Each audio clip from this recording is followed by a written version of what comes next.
Yo, what's up guys, it's Slow-Mo here, doing another video on some news that I wanted to touch on real quickly. So yesterday some news came out, a report from Jason Schreier, and you know how that goes usually when he does one of his investigative reports. It's usually some juicy news involved, and so I want to do a quick video to talk about how I feel this report that's on Ubisoft and the allegations of sexual harassment, sexual assault from numerous executives within Ubisoft is illuminating. One, glad that this kind of stuff is being snuffed out, being exposed and rooted out, but also how this should prove how Ubisoft's games are developed and executed on. So before I go any further, hit the like and subscribe button, really appreciate that. And let's just get into it. So as I said before, Jason Schreier did a report, and in that report we saw some information about some executives and not only their disgusting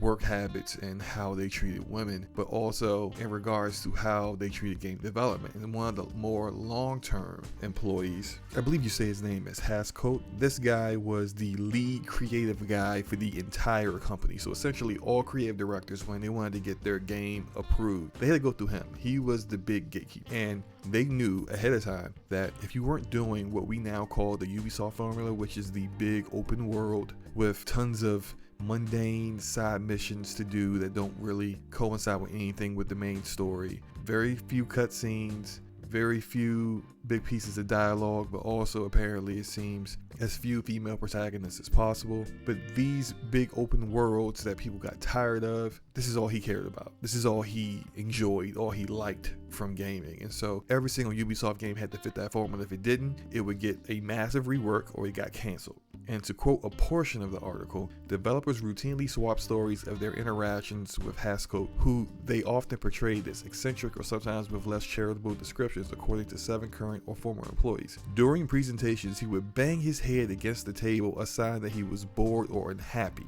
Like, that's some really childish, I'm 5 years old and I'm having a temper tantrum nonsense. You have to be pretty comfortable, feel like you're pretty much untouchable to behave that way in a meeting during a presentation in regards to your colleagues presenting their work. Like, how unprofessional are you? And as we know, this kind of behavior, this kind of gatekeeping and limiting any creativity at Ubisoft had its adverse effects. Another portion of the article says by 2019, though, there were signs Hascoat was losing his creative magic. Ubisoft released 2 big flops: The Division 2, an online game that failed to meet sales expectations despite critical acclaim, and Ghost Recon Breakpoint, a tactical shooter that was widely panned. Ubisoft had developed a reputation in large part because of Hascoat for releasing games with similar tropes, large open world environments giving the player a list of tasks to accomplish and checkpoints to clear. So this is what happens when you limit creativity and you want all your games to look a certain way. It's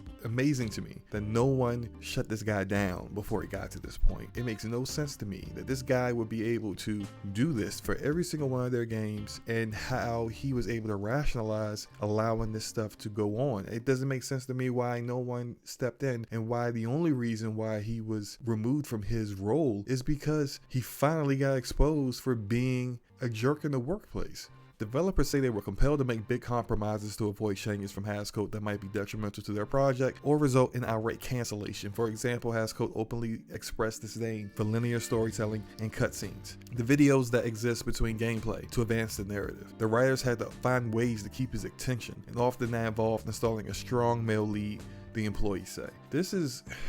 So essentially, a game like The Last of Us Part 2, Horizon Zero Dawn, Tomb Raider, those kind of games would never get approved at Ubisoft with this guy in place. And so now that he's gone, maybe this bodes well for Ubisoft actually driving some real innovation in the industry for once. Maybe now that he's no longer there, gatekeeping innovation, gatekeeping female protagonists, maybe we can get a single player game, narrative-driven game from the Division universe. Maybe we can get a Ghost Recon that truly innovates on the formula. Maybe we can get some Ubisoft games on consoles that actually prioritize performance over visuals, right? So we'll see what happens. I'm hopeful, but still somewhat skeptical, because this guy was allowed to run rampant within the company for so long. You would think that with this stuff coming out that no one really had a problem with how he was doing things. And if no one had a problem with how he was doing things, the people that will be replacing him may actually keep the status quo, at least on the gaming side. Hopefully not on the sexual harassment side, but at least on the gaming side. They might just keep things the status quo because it made them money. But you guys let me know how you feel about this. Are you just done with Ubisoft games in general? Do you think this is a good move for them? Do you think that this bodes well for their games in the future? Let me know in the comment section below. Hit the like button if you liked the video. Hit the dislike button if you didn't. It's all good. And hit the subscribe button if you want to see more content like this in the future. Peace.